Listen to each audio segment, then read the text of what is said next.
go.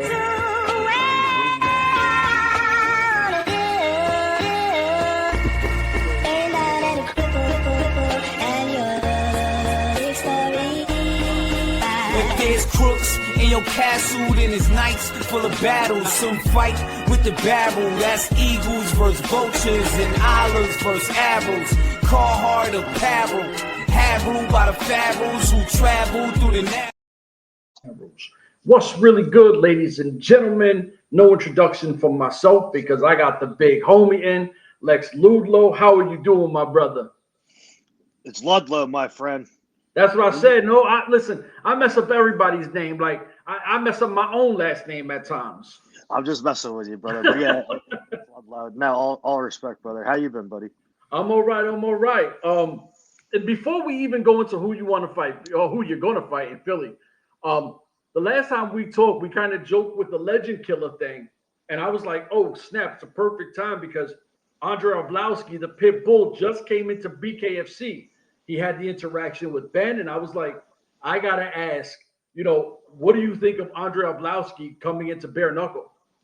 He looked absolutely trash when he fought Josh Copeland. I think Josh Copeland did a great job. I think with a full camp, Josh Copeland wins that fight, dude. I think I could beat freaking Andre Arlovski, brother. So is this a fight you would want? Because this is big, and he's a legend. Yeah, I mean, dude, I'll fight any legend. I told you the last time we were doing this, I'd fight Rampage Jackson, dude, and I stand by that. It's funny. I had tagged him a few times, and he actually liked one of the posts when I was like, hey, one of my guys in BKFC wanted to fight you. Like, he's talking about being a legend killer. He actually liked the post, and I'm like, all right, maybe this could be something, but like he never responded to anything. I'm like, well, damn, like my homie wants to fight. Like, and I think that people. Yeah. He ain't about that life, dude. He's too busy getting beat up by his own son right now. He ain't worried about that life. I was just about to say, I seen that. That looked kind of crazy. I'm like, yeah, his son's beating the crap out of him. I can only imagine what I would do to him, dude. So I was like, damn. But I wanted to ask you about Arlovski because I'm like, at this point, like I grew up an Arlovski fan, and I love the fact he's in BKFC. But when he came in, I'm like, oh my God. Like, I know that he wants Ben. But you've called out, and I mess up everybody's last name. Fedor, right? So you called out Fedor, and I'm gonna say it again, Fedor ducking, because I haven't seen Fedor. I agree. He's a ghost. Yeah, I agree, dude. He's a Russian ghost. Like, and if there's money on the table, and he feels, this guy is easy money, take the money, right? Like, so. We don't get Fedor. We do know that the guy you're fighting, it's crazy because I did a little homework on him, and at his weight and size, they're saying like, yo, this guy moves around real nimble, right? Like I was like, so I started going back. I watched a few fights. I got the BKFC app, and I'm like, damn, like Lex gonna have a challenge with this guy because he does move around real well in the ring, right? And his last fight, he won in the second round. So I'm like, oh, shit, this is crazy. And it's in Philly, which is always a great crowd. Philly shows in BKFC are always great. So I'm curious, what's your mindset on this whole thing? I think he's about it for about 30 seconds. And then when he realizes the guy can't get out, like he can't get that guy out of there, I don't think he's about it no more. Damn. I mean, all right, so your camp, how are you feeling with your camp? Like, are you feeling great? Do you feel better than the last fight? Like, I was sick. I was sick that last camp. The week of the fight, I had the stomach flu. So I was like 230 about a week out from the fight, and then I was throwing up and nonstop going to the bathroom. So I ended up weighing in at 218. And if you go back and you watch the fight, I got the sniffles. I keep sniffing during the whole fight. You know what I mean? So, and dude, if you go back and you watch Conor McKenna, he's 0-3 now at BKFC. But if you go back and you watch him fight like Zach Calamus, he lands a lot on Zach Calamus. He lands a lot on him, dude, right? Dude, he only hit me like 5. Now, if you go and look at the stats, he hit me a lot more than what I'm about to say, but good clean times, dude. He only hit me probably 1 time per round, so 5 times. I watched it. I remember it back. This guy only hit me 5 times. I don't care how limble and nimble Lewis Rumsey is. He ain't. It's not like it's a lot different when you get in there with me, brother. I have the ability where I think I can shut people down, and I will have my way with Lewis Rumsey. I did an interview the other day. He didn't post any of the clips yet. I don't know if he's gonna, but I'm gonna be in Lewis's face. I'm gonna be nonstop, and I'm in a lot better shape than Lewis Rumsey. I'll tell you that. And you're obviously feeling a whole lot better because last time, like we said, we had talked about how you weren't feeling well. You came into it, and it was very surprising when you drop weight like that. Like I don't think people understand the weight thing when it comes to losing that much weight when you're set at a certain weight. How much it affects the body, and you're still not well into that fight, right? So you're going into this fight not feeling well. You lose the weight, and you still look great. Obviously, we know you have the big call out and everything else. So from after that call out, what was the attention like? Because I was one of them. I got to talk to this guy, right? Like, what was the attention like of the fan base? What was your question? I'm sorry, you broke up a little bit.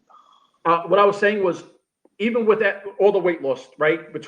You still look great in 5 rounds, even though you weren't feeling well. We know you're feeling great now. What was I was going to say, I'm all over the place. What was the fan reaction for the hot minute it was when you called him out? Because I was one of those people that I got to speak to this guy. He called out one of the craziest fighters of all time. Negative. I loved it. If you like on my Instagram profile right now, in the last month, I've had it's about 17,000 people look at my profile. Like when you have the professional thing up, you can see how many people. 17,000 people looked at it just in a month, and I got probably 25 follows. That's freaking. See, but I think the game has kind of changed, right? Like we see a lot, especially in bare knuckle, and I do dig it that when guys fight, they kind of give each other respect and all that. We don't really see the bad guys no more. You know what I'm saying? We don't see because everybody's afraid to be the bad guy. Yeah. Everybody's afraid to be the bad guy because they're afraid for that negative reaction. Like people were coming at my sorry, it was a little dark in there. I wanted to turn a light on. They were coming at my pro MMA record and stuff like that. That's cool. I don't care, dude. Like there's a reason I'm doing it and you're sitting on your couch watching me do it. You know what I mean? Sorry to go back. I'm going to go back to Lewis a little bit because it seems like I'm talking trash, but I'm not, dude. Like, I'm just saying, I'm saying how it is. Like, it's just how I fight. I'm in your face. I'm nonstop. It's always a war, dude. MMA or BKFC. It doesn't matter. I respect Lewis a lot. Lewis is an OG of the game. His star power isn't to somebody that I wanted to fight like Orlovsky or Fedor. But he's been fighting for a long time, dude. He had his first ever fight in 2007, and he fought a lot of OGs. And something that Lewis should know about me, because I'm sure he'll see this, I've been watching you since 2015. I first saw you fight CFFC 47 against Azuna Awawu. And I was probably training with Zoo at the time. I don't remember, but I watched your. I know you didn't go that way for you that night. And I'm not taking a shot at him. You know, sometimes you're on top, sometimes you're not. You know what I mean? Yep. But it was a fight that I always wanted. I always wanted to fight this dude. When I went pro as an MMA fighter, I was a 5-2 amateur, and I went pro in 2016 as a middleweight. Lewis was a heavyweight, but I had this all on my radar for a long time because I knew that I was young and I would mature, and I want to be able to make 185 eventually. So, I'm a lot bigger now. I'm definitely not a heavyweight. I'm a 205er, but this is a fight that I really wanted once they offered it to me. I've been offered three fights so far for BKFC. One I accepted and we fought. One guy turned me down, said I was a little too scary for him. And then Lewis Rumsey took it. So that guy that turned it down, I won't say his name because I'm not going to embarrass him. The guy that turned it down though was a heavyweight, and he got offered it, took it, and then called them about 2 weeks later and said, yeah, this matchup doesn't fit me well. I think I'm going to drop down a weight class. So I scared an individual to a whole nother weight class. So, shame on you, buddy, because I could have fought you at 265, 205, 185. It doesn't matter. I'd show up and I'd be there. See, and I think you're right when you hit on that you're in your face. And I know a lot of people, they don't like that fight, right? I think a lot of people want to gauge and move around. They don't like when someone's aggressive like that. And to me, that's a fight, right? Because that's what I want to see. I want to see two people that ain't afraid and let's just throw hands and see what happens. For this guy not to pick that fight, that's crazy to me because you're a professional fight. And it's kind of like you said, the difference between you and everyone else is you're sitting on your couch watching you guys, right? Like it's way different to say, oh, look at your record. All right, well, then you get in there and let's see what happens with you, right? Like it doesn't always go your way, dude. Sometimes, like in the past, my biggest problem was I would get too fixated on my game plan, and my game plan wouldn't go my way. I would get very frustrated instead of being like, okay, let's make adjustments here. Let's do that. Yeah. See, like it showed my maturity with the McKenna fight because with the McKenna fight, I blitzed him and I hit him as hard as I possibly could. That first round, dude, that was like a bad round for him. And a real bad round for him. And he made it out of that round. In the past, I would have gotten so frustrated. I would have made a stupid mistake and I would have lost. I would have got clipped and I would have lost. But I didn't do that. I stayed composed. I let him talk I let him, run his mouth. And it was ultimately his downfall. The one judge was blind, obviously, but terrible. That was a 50-40. He could have stole either the fourth or fifth round just because I took off the gas a lot. Yeah. But I mean, it was pretty obvious that I won all those first three rounds, like a landslide. You know what I mean? It's tough with refs because it kind of goes to that old school, like if you don't knock the guy out and you leave it into their hands, you never know what could happen. Because some of these refs, they're just absolutely terrible. And I've seen some fights in BKFC. And I won't say the name, but it did annoy me. Two women got into a fight. The one girl destroyed the other girl, and they called it a draw, and it was terrible. And I'm like, what fight were you guys watching? I love the fact this is in Philly because Philly is a lit crowd, right? Like I've been to Philly before in New York, and I think that someone like you fits that lane for that, right? Philly is a tough town, and they're going to love a tough fighter. They're not going to see someone who's going to sit back and just try to tag and, grab some points. No, you're all gas and no brakes. And I think that they're easily going to sit back and be like, yeah, this is my guy. Well, that's why BKFC likes me so much too, because, they put me on a poster. You know what I mean? Like it's pretty sick thing. And they're advertising me on their pay-per-views and everything too. Like it's pretty crazy, dude. But that's just me fanboying for myself. But do it, brother. Do it. I'm marking out for myself.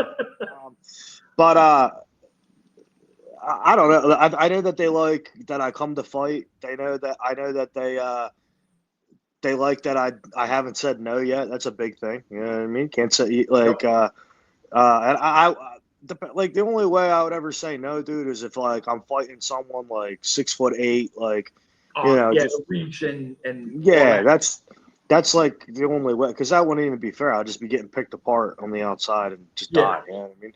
But they're giving me decent matchups. Me and Lewis, dude, we're the same height. He's bigger. He's just fatter than me.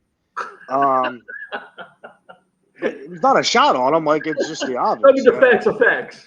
Yeah, facts are facts. Like, dude, when I say I respect this guy, like I really do. For sure. I really respect him. Like, but like that also makes me want to hurt him. His coach, it's funny this is going down. His coach freaking added me on Facebook today. And right there, dude, that's a big indicator that you guys are looking for something. You know what I mean? And all you got to do is watch the last fight. Like, it's just going to be a lot more. It's just going to be a lot more on you, brother. Like, I'm going to be like, I'm in shape, and this is the best shape I've ever been in, dude. Like, and like, bro, like I'm sparring, and I'm not even. I used to like gas out a lot when I would spar. I don't even gas out now when I spar. Like, so the cardio was feeling great. Cardio's feeling good. I mean, but things happen when you get in there. Like like anxiety and things like that. But I do a real good job of keeping myself calm in the back, dude. I really do, and I do a real good job of just not panicking in there. And I know for a fact, I think he does the same thing, dude. I think. I'm just excited for the fight. I think about him all day long, dude, and I can't wait, man. It's gonna be a banger, dude. You know what I mean? Like, he hits hard, I hit hard. I just think there's a couple things. I don't want to reveal it, but there's a couple things, dude, where I think he's gonna be surprised, man. Like here's something that's not a secret. He didn't know who I was for 10 years. Like, I've known about him for 10 years. He's just learning about me. You know what I mean? Like, I've known you for 10 years. Well, not know you, but I've known of you for 10 years. You know his work. Yes, like for 10 years. You know what I mean? So I've been watching for a long time. And my teammate Pat Brady fought you. So, and I think Pat Brady gets that. I hope Pat Brady gets that fight, man. I hope he gets like a big fight, not Arlovsky, but or Arlovsky, but I hope he gets like a big name fight. I think he deserves it, dude. And I think the weird thing is the coach following you, and I understand why, because you're trying to see if you find anything, or maybe you're talking on a podcast and something slips. They're doing their homework, and I get it, right? You got to do whatever angle you can, but in a way, if you trusted your fighter that much, you wouldn't worry about the other guy's game plan.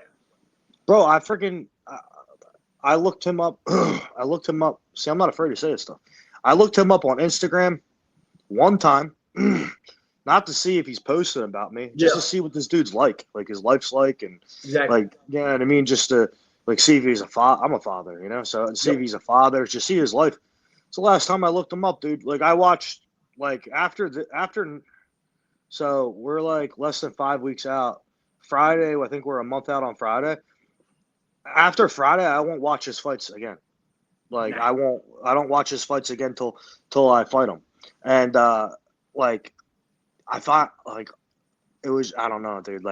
His coach added me. I rejected the ad. It was on Facebook. It was on Facebook. It wasn't on Instagram. You know what I mean? The coach could my Instagram's public. He could have at least been smart and just looked at my stuff and not exactly, and not even added nothing.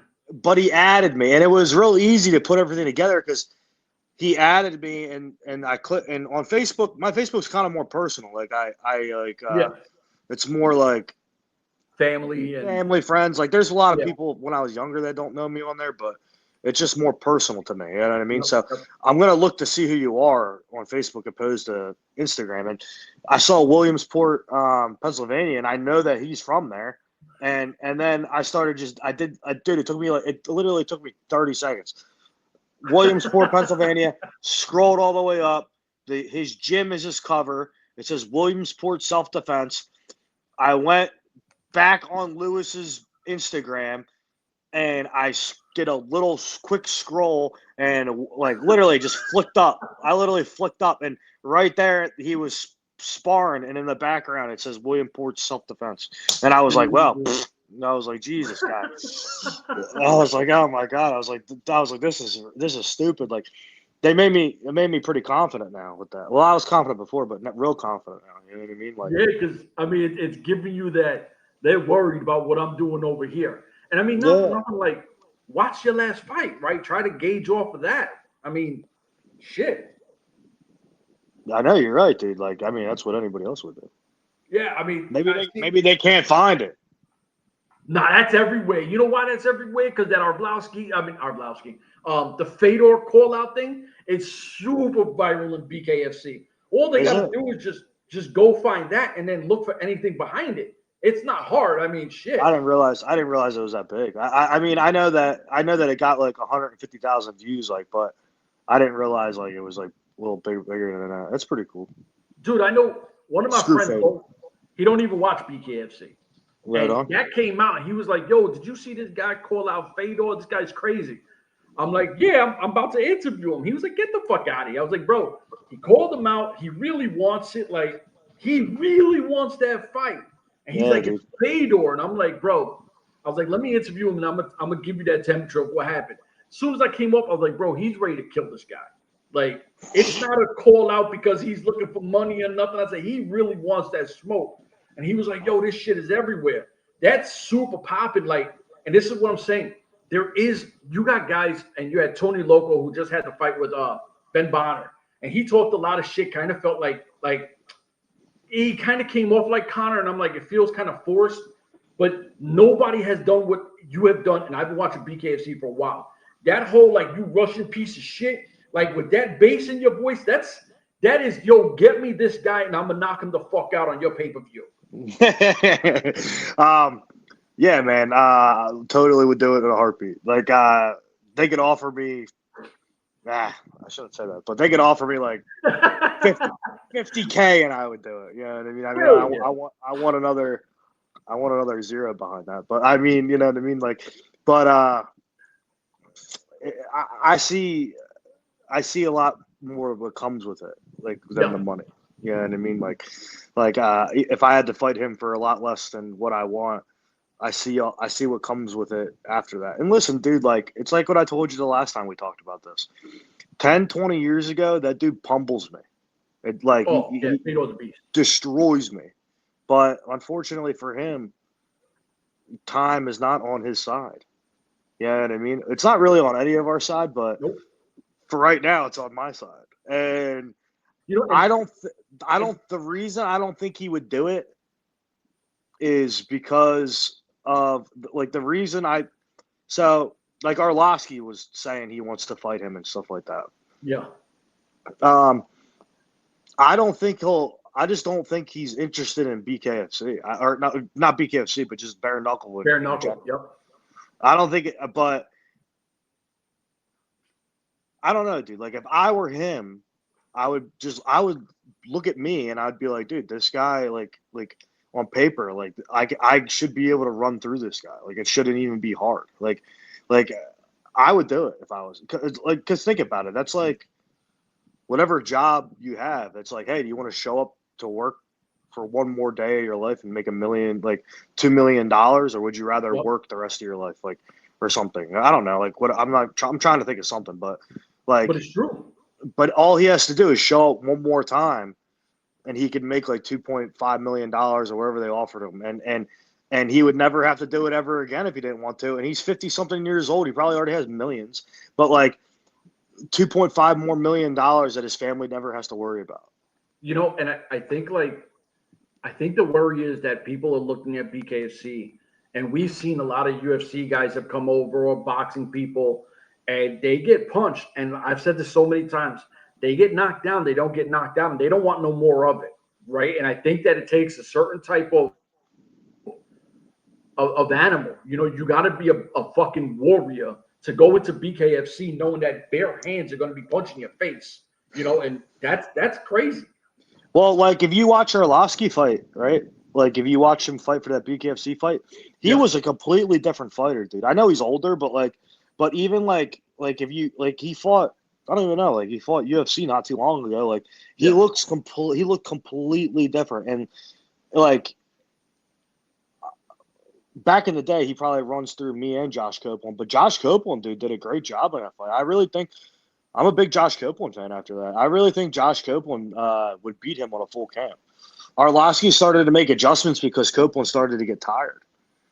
And if Copeland didn't get tired, I really think that would have been his fight. Jeez. Wow. See, I'm going to take your word for it because, like I said, I'm a fan, so I was one-sided rooting. For Arlovsky. But if you go back and you watch it, like, the first 2 rounds is all Copeland because Copeland kept, like, charging in and doing it and attacking, and Arlovsky had no like, offense for it, or like, and no defense as well. He was kind of just standing there and taking shots, and I felt like Copeland was just winning with activity. Arlovsky, he just looked like a fish out of water for a little bit, like, and then he started to make adjustments. You know what I mean? So, and I think that's what my question would be to you is, like, when you first did the bare knuckle thing, was it like intimidating? Was it like, damn, I'm about to get punched in the face, or you would just, you know, fuck it, let's bang? See, I'm a real humble dude. Like like, so in my head, like, they introduced me. They're like, Lex Ludlow, and then you got to toe the line, or I hate that expression. You got to toe the line, and when I went to go toe the line, I said to myself, I was like, all right, here we go. I'm about to get punched in the face with a bare knuckle. I was like, this is probably not going to go so well. You know what I mean? But then once the ref said go, I went, and once I landed the first couple shots, like I was like, this is a lot of fun. So because I had a lot of like doubts in my head, not about myself, just about like, man, like, is it going to hurt when I punch him bare fist? Like, am I going to break my hand like everybody says, like on the first shot? Is he going to break my jaw when he punches me? Like is he going to break my orbital, like right off the bat? Like, am I going to break his face? Like it was just a million questions that I wanted answered. And I'm glad it went 5 rounds. I'm glad it went the fight it went, because I feel like I have more experience over a lot of these guys that I fight, because a lot of the fights end in like under a minute. Yeah. Yeah. I mean, so I have 10 minutes of ring time. And dude, here's a stat that I learned, by the way. I landed 70% of my punches in that fight. Whew. Yeah, I landed 70%. And that other judge is going to give that to him. 70% of my punches that were thrown were landed. And they were going to give it, and that one ref thought, that one judge thought it was his fight. 70%, like, people are excited when they're in that mid to high 60s, right? Like 70 is a crazy number. Dude, I couldn't believe it either. But if you go back and you watch, like, I really, like, I was just setting stuff up, like everything was touching, everything was landing, and that's kind of what I think it's gonna be like with him. Like, I don't think he doesn't realize, like, a lot of people don't realize how big I am either until I get in there too. Like, I'm not tall, but like, I'm a wide dude. But you're like a barrel. You know what I mean? Yeah, like, I'm a grizzly bear, dude. You're a grizzly. Yeah, that's what I'm saying. Like, yeah. And I think that people will see. I don't know. Like, when you came up the last time, I was like, man, this guy looks like he's ready to kill somebody, right? Like, there's a confidence level, and I know you're a humble guy, and you might have thought whatever, but your mannerisms didn't show. I'm a little nervous, so I don't want to break. Nah, it just showed a guy who looked like he was ready to just bang out and kill somebody. Yeah, I mean that's how I feel, but like in my head, I'm like, all right, like, but like that doesn't mean I'm gonna like quit. It just means like it's like, it's I just hate. I hate no. There's no self-doubt. I hate like it's weird, as weird as it is. I hate all the lights and cameras on me, but I still always perform. Like, it's just harder. It's like sparring. Like, you go and you spar, no one watches. Yeah. Like, it's easy. But like when all the cameras and lights are on, it's just like I think what I'm trying to say is, like, I don't want to get embarrassed, if that makes sense, because like that's the part where I don't like. I think every fighter's fear is being embarrassed, and you know what I mean. But I've been embarrassed a couple times. Well, I mean, you're a professional fighter, right? It's kind of like with a basketball player, like say like a Dikembe Mutombo. Everybody remembers him for blocking shots and waving his finger, but when he gets dunked on, everybody makes a big deal. And it's like, but this is what he does. Shot blockers are going to get dunked on, but when they do what they do, right? When a fighter does what they do, you can't expect a fighter to win every single time. It's very rare we see that. You got to respect, like, people. I don't think people respect people's training camps enough neither, because you guys put so much time and hours just trying to perfect your craft and keep a certain weight and get your muscle tone the way it is. But being as you're a wrestling fan, I'm surprised that the lights actually kind of gets you a little bit, because I know you're a big wrestling guy. But once the fight's over and they throw the mic in front of my face, that's when it's like all hits. Like, it's like, like, you know what I mean? Like, now I don't have to worry. It's because I'm worried about the win-loss outcome. Like, I want the win really bad, so I get the moment. You know what I mean? And I know how to create a moment, dude. And trust me, I have a hell of a speech. I didn't plan my last speech. My last speech was. I remember you said that. This one is going to be all off the top of my head. I have bullet points in my but there's not going to be just one call out. We already know who the one's going to be. I'm going to do the same one, but I have a second person I'm going to call out as well. And just because I don't think Fedor's going to take it, I think Fedor's too afraid, dude. I think he's too afraid. But I got some lines for him, dude. I got some lines for him. See, and let me tell you, dude, and I really feel like that, like, if the right, like I really feel like this is going to get me my multi-fight deal. I really feel like this is going to get me the money that I want. So, you know what? You best believe that I'm training my arse off over here. And, like, I'm lifting, I'm running, I'm doing it all, dude. I'm sparring, I'm training. So like today, dude, like I grappled for an hour. Right. So I did jiu-jitsu, like, or straight wrestling, just grappled for an hour. And then right after that, I did pads. I did my 10 minutes of pads, dude. And my 10 minutes of pads, it's not like okay, one, you know, you got to step this way. It's hard, dude. Like we try to make it like the fight. So, you know, I'm putting the work in, dude. Oh no, absolutely. And I think that this fight after you win, because I'm going to call it a win no matter what. I think that Philly crowd is going to be that crowd that puts, like, look, you on the map. You know what I mean? Like, they're going to get behind, because your last fight was in was it Hollywood? It was Florida? in Philly. No, right? No, it was in Philly. Oh, was it in Philly? I think the reason, dude. I think the reason is because on the mic you can't, like, the speakers in there, they're not the best. Okay. In the arena, so they can't really hear you. So if you go back and you watch when I said I want to fight Fedor, I want to fight the greatest heavyweight of all time, it goes to David Feldman and he says who? Because he can't. Yeah, he does say who. Yeah, and you know what's another thing is that when you go there, if you sit there, like if you go to attend rather, they give you headphones so you can hear the commentary, because that's how bad, or the commentary and the announcing and stuff, because that's how bad it is in there. Like it's very loud, dude. Dang. It's hard to hear. See, I thought you fought in Hollywood, Florida for some reason. I thought you fought in the Hard Rock. They try to keep they're keeping me local for right now, brother. Okay, that makes sense. But yeah, no, I didn't know that the audio sound is that bad in the venue. At least at home we'll hear it. You know what I mean? Like, so all I care about is if they hear it. Yep, exactly.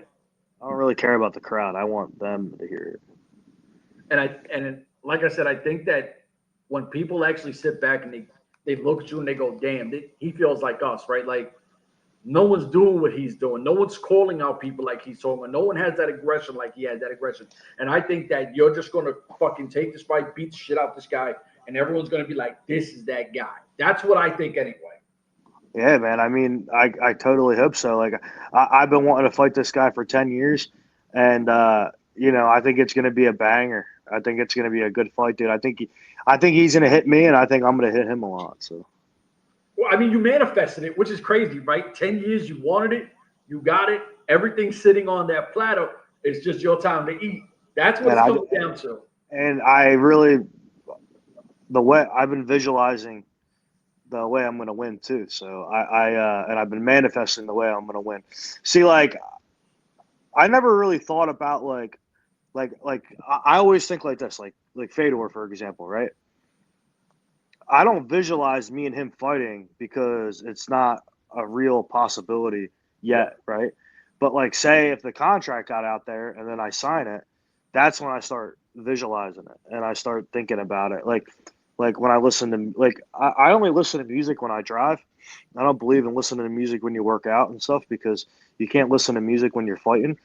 So I believe when I'm lifting or I'm running or anything like that, I believe in just nothing. I like to listen to my breathing. It's crazy, dude. It's so weird to hear, but I really believe in living in the present. When I'm in the back, I don't even bring my headphones with me. When I'm in the back, I'm sitting there. Dang. And I sit there, I hit pads for a little bit, and when I say a little bit, like a round or two, And then I just sit there. I'm mostly just hanging out with my friends. We're not even talking about the fight. We're just talking about whatever. And and then whoever comes and gets me, it's time to fight. I go fight. And I've been doing that since I started fighting again, and it's been working. Because before I would just pace. I would pace from the time I got to the arena to the time the fight would happen, and I'd be tired. I'd be exhausted. I just walked like 20 miles before I even fought. You know what I mean? It was so stupid. I don't know why I did that. And it's a common trend, believe it or not. A lot of fighters do that. They So now, like a lot of amateurs, I should say, do that. but now you've kind of figured it out, right? Like you came to BKFC, you got the big dub, and you seem like you keep elevating your game and finding your piece within yourself to make you the best fighter you can make yourself. 100%, because I surround myself with the best. There My main training partner is Kyle Dawkins, who is the #1 fighter outside the UFC in the world right now. Dang. Yeah, dude, and I'm not gonna lie, dude, beats the crap out of me all the time. It's hard. It's hard to get anything going against him offensive, but I have my moments. But dude's a monster. Then we have the #7 heavyweight, former #7 heavyweight in the world, Chris Dawkins, and he's the one that's holding pads for me and teaching me, and I spar with him too, and I train with him every day. So I've been training with these two guys now for 3 years, and I'm so grateful for them, and I'm so happy for them because they just started their own MMA gym, and Nice. I just joined it full time, and they just opened last week. It's called the Forge MMA. I don't remember the address off the top of my head, but it's right off of Academy Road, kind of like off Byberry and Academy, I believe. And that's for all the local people watching. It's off of Academy and Byberry, I believe, and it's a good spot, dude. And the way they teach, it's very detailed, and you learn a lot. And this has been a great camp so far, dude. And I'm very grateful for those guys. They're probably at this point they're like my best friends. I talk to them, I text them all day long. I'm probably the most annoying dude to them, but you know what, dude? I really care about those guys a lot, man, and I know they care about me a lot too. And I want them to succeed with their fighting careers and with their gym they just opened. And I know they want me to succeed in this fight. We talk about it a lot, and I'm just very happy for them. So anybody that watches this that follows me or follows the Bare Knuckle Mob, go check out the Forge MMA on Instagram and come in for. I don't know if they do free trials. I don't know how it works, but come in, dude, because I'm telling you, it's really high level stuff that they show, man. So I think my last question is a basic, simple thing. Because you're on the flyer, will you put that in the gym, or is it okay? Because it's a big thing, to be on the flyer. I don't know. I wonder if they're going to have me sign it this time because it says in the contract that you got to go there and sign the posters. And I thought all the fighters had to do that when I went the last time because they do that in the UFC. Like every fighter signs the posters. But when I got there, I was like, oh, well, I have to sign the posters. And they were like, oh, no, you're good. So I wonder if I'm on it now. Do I have to sign it? That's what I thought is the people who are on it with BKFC, they're the ones who have to sign it. Okay, so maybe I do. If I win, I will ask them if I can do that because I think that's pretty cool. You got the current CFFC middleweight champion of the world training at the gym, the former 7 heavyweight in the world training at the gym, and then you got a BKFC fighter, that's doing okay. I'm a humble guy, you know what I mean? So I don't like to make it seem like I'm bigger than I am, you know what I mean? But I think I could, one fight at a time, but I think potentially I could have a very decent run here with BKFC. And I think I could listen, all they got to do, dude, is give me the ball and I'll run with it. I truly believe that I could be their Chael Sonnen / McGregor in a way. Like, I feel like that at some point in time, you know, DAZN's a great network, but you know, eventually you got to move on. And I feel like I could get them to networks that they want to be on. I feel like I could be the pushing point. Hey, we got this guy. This guy's he's a freaking nut job. Yeah, because I am a nut job. Yeah, but it's what sells, right? Like, that's the thing, is if you got a guy who can talk and he wins, that prints money. See, this is different. This is a podcast. So this is just me being me. This is you being you. We're just talking. We're two guys just having a conversation. Absolutely. But you put me in a setting where I got someone sitting next to me. Well, not next to me, but at a press conference setting. Mm-hmm. I'm telling you, dude, I would have a lot of people watching that, because I really believe I can hang with the best of them with trash talking. I really believe it, dude. I think I'm a great trash talker. A lot of people have a hard time with me. Obviously, if you can beat me, it's hard to talk trash to you. Like I can't talk trash to my boy Kyle Dawkins. Dude trashes me all the time when we train. What am I gonna say? Like, I can't say he sucks because he beats me all the time. But like somebody like Lewis Rumsey, like, I could talk trash to him if at a press conference setting. But you know, dude, he's a father. I'm a father. I have no ill will towards this guy. I just want to walk in the ring, and I want to walk across the squared circle. That's what they call it, right? The squared circle. I want to walk across the square. See, I'm still learning, dude. I'm just becoming a fan, dude. Like, did I tell you this the last fight? The last fight, my first time, besides watching McKenna fight, right? Besides watching his fight, that was the first time I ever watched BKFC. Was in the back on the tiny monitor watching, and the first 5, I was the sixth fight.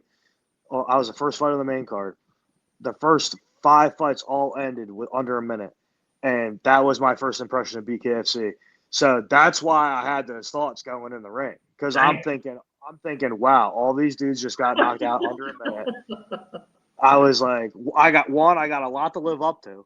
Yep. Like, because all these dudes just got flash KO'd. My whole corner side won. The whole blue corner won. I didn't want to be the first blue corner dude to lose. Yeah, for sure. So I had all this pressure on me. So I was like, damn, dude, like, I was like, I don't know, man, this is gonna be crazy, kind of thing. Like, you know what I mean? But then once it started going, like, it just started going. Like, it was like, I didn't feel anything in there. Like, the adrenaline kicked in. It was fun, dude. That was the most fun fight I've ever had. Like, when I fought that fight, and I'm a wrestler, bro. Like, I like to take people down and beat them up. That was the most fun I ever had fighting, dude. I loved it. I loved it. It was a rush. Everybody in the crowd afterwards was awesome. I got called out by a couple fighters in the crowd when I was walking by, and I'd be like, dude, like, what are you talking about? Like, I was like, I just got here. I just got out of a fight, dude. I was like, what the hell's going on? I was like, why don't we train together instead of trying to fight each other? But it's good because you drew the attention. Oh, dude, yeah, there's this one dude that called me out. He's like a decent pro fighter, and he fought in like Glory. Dude, he wrote a paragraph like this big on Facebook about me, because I looked up I typed in Lex Ludlow BKFC, and I think that was before, like, it went viral, but you had to scroll down just a little bit, and he went off about how I'm ruining the sport, how the sport doesn't need another WWE superstar and all this other stuff. And I'm like, what? Like that's the people I don't like, dude. Like, they all want the old, like, 80s, like, karate stuff. Like, they want, like, Cobra Kai versus Mr. Miyagi. We go out there, we bow, and then we fight. And, dude, that's not what fighting is. And guess what? We live in America, and America is the land of trash talking. In Russia, that they don't do that, right? In Russia. No. But guess what? We don't live in Russia. We live in America. We talk trash, we fight, and either you fall flat on your face or you're on top of the guy while he's flat on his face. Either goes one or two ways. I'm talking trash. I know how it goes, bro. I'm doing it for a reason. I understand it. Could totally backfire on me. But guess what? It's not going to happen for a little while. Exactly. I'm here to stay. I'm here to stay for a little while, so you better get used to me. And I'm growing out the mustache, brother. Don't worry. You're growing out the playoff beard kind of thing? This is right here. I'm growing this out more, and then fight week, I'm going to shave this down. But I'm going to shave it down to the skin. But we're going to keep the mustache because everybody deserves the ride Mustache Mountain. Oh, and if you have no idea what he's talking about, y'all better figure it out or Google, that reference because it comes from a certain all-time legendary great that goes, woo. So listen. Well, I didn't mean it. I didn't mean it like how he says it. I meant it because like you're gonna get me in trouble with my wife. I meant it like I meant it as in because I pick people up and I slam them on their heads. So that's the Mustache Mountain ride. I got you. My bad. So, wifey, you didn't go. God darn, Rob, you're gonna get me in trouble here, dude. God darn, Rob. God. So listen, he plugged the gym. He's gonna have this big fight. I'm excited because I'm gonna watch the man go 2-0. I'll call a second round knockout. I hope it's in the first round, but I think this guy will have enough balls to stand up and try to take the beating and then get his ass whooped in the second round. That's what I'm going to call second round. My brother, is there anything else you want to plug real quick before we get out of here? Just my sponsor, Roman Delight Pizza, and then my other sponsor, Capital Lending. Shout out my wife. Shout out my kids, Presley, Ronan, Grayson, Aspen. Got a lot, dude. Any more, dude, and I might start forgetting their names. They're all good kids, though, man. I was actually thinking about that today a lot. Like, my daughter, she's in South Carolina at her cousin's house, spending like a week there, and she it's been like a lot more quiet because she's the most talkative one. And I was just been thinking like I was like, you know what, dude, like I couldn't ask for better kids, like how they act and and they're well behaved and they don't really the worst thing they do, dude, is like talk back. Like they don't like and that doesn't even happen that much. You know what I mean? And I know they're young, but I'm sure a lot more will happen in life. But kids will be kids. You know what I mean? So exactly. I miss her a lot. So if she sees us, your dad's trying to tell you he misses you, I guess. It's true because when the quiet ones are out the house, you miss them the most because it's so quiet. You're like, damn, man, like. Yeah, dude. Yeah. Do you have kids, bro? I have two. How old? 24 and 18. How old? 4 and 18? No, 24 and 18. 24 and 18. Yes, sir. Oh, yeah, so you know all about it then. Yeah, my oldest, he's going for his master's in psychology, and my youngest next year he finishes high school. That's awesome, dude. Yeah, so we're like super excited, but we miss the oldest because he's the one who left the nest, got his own apartment, and we're like, like this sucks, but it's cool, but it sucks. It's cool because how old were you when you first had him? Love, what was I, 20, 21? With Robbie? 20. 20? Yeah, so you had him younger than I did. So sometimes like because I started fighting when I was 18. Yeah. Sometimes like, you see people like my age like out and they're like they don't have kids and they're going on vacations and stuff. And you feel like, man, maybe I had kids a little too early. But you know what, dude? I had all my kids out of the way now. All I got to do is take care of them, make sure they're healthy, make sure they're happy. And then eventually when me and my wife get older, we can go on those vacations we want to go on. And, so I think what I learned a lot, like this year, I'm always trying to fix myself, dude. And I'm always trying to make myself better. Every day, dude. And the one thing I learned is that, try to enjoy the little moments. Yep. Yeah, I mean, the little things. And because I always question myself. As a parent, dude, I question myself all the time, dude. Am I doing this right? Am I making this right choice? Like, did I really have to yell at them for that? Like, I'm always thinking, dude, like, how to improve as a parent and as a husband and as a fighter. It just doesn't stop, dude. Like I kind of like it though. I like the madness. Yeah, you always got something going on. It's dope, and I think that's a hard thing is trying to juggle it all, but you know what you're fighting for. You know what I mean? It's also you're fighting to make a legacy. You're fighting so one day your kids sit back and they're like, damn, my father is great. You know, and they're gonna think you're great anyway because you're a great dad. So they're already gonna think that. But with the fighting, they're gonna sit back and be like, damn, look what he did. Like nothing stopped them. And I think where they could sit back and later on in their life, they could say, damn, shit's hard. But remember how Pop did this and we could fight through this. You know what I mean? Because you're showing the example. So much respect to you for that because that's lifelong legacy shit. Yeah, dude. You know, I just want them to be proud of me when they get older. You know, I was telling my wife today, this ain't easy. Like, you know, I come home and I'm sore and I'm tired. Like, you know, but I still push. I still grind. I gotta wake up tomorrow, take my son to school, then I chill for a little bit for the day. Then I go work out, and then I go and I do my training session, and then, you know, come home and she puts the kids to bed on Mondays and Wednesday nights. I go and I train, and then Tuesday and Thursday mornings I train at the gym, and then, you know, I either lift or I run like one of those days, and one other thing that I do now, dude. Sorry, I'm just talking your ear off. It's all good. But one of the things I do this camp now is the camp before. And the camps before that, I was fasting a lot. Because I was up to like 300 something pounds at one point. Damn. So I was real when I took all those years off. I got heavy. So yeah. I was real. I really wanted to get my body back, and I really wanted to get my body the way that it was when I was younger and when I was in shape. Because I used to not ever get tired, and I'm a lot better than what I was, but this camp, I've been eating a lot because I'm keeping that weight on. I'm not weighing in freaking 218 for this, dude. I'm either coming in at 230 or 225. Or wow.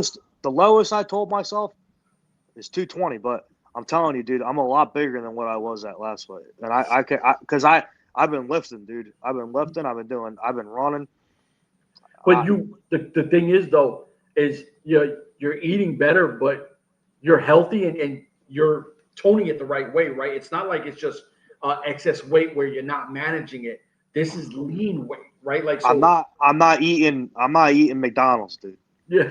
I'm not eating McDonald's. Like, for example, like last night, I made burgers from scratch, right?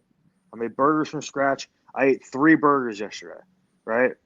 Last night. I woke up in the morning, I had 4 duck eggs with – what did I have with it? I had steak with it. So I had 4 duck eggs with about like 8 cherry tomatoes, steak, salt, pepper. I cook everything I eat. I have 1 cheat meal a week, and I eat, and it's an Italian hoagie. That's all I eat. That's the only bad thing I eat is an Italian hoagie once a week. And other than that, everything's at home. Everything's cooking.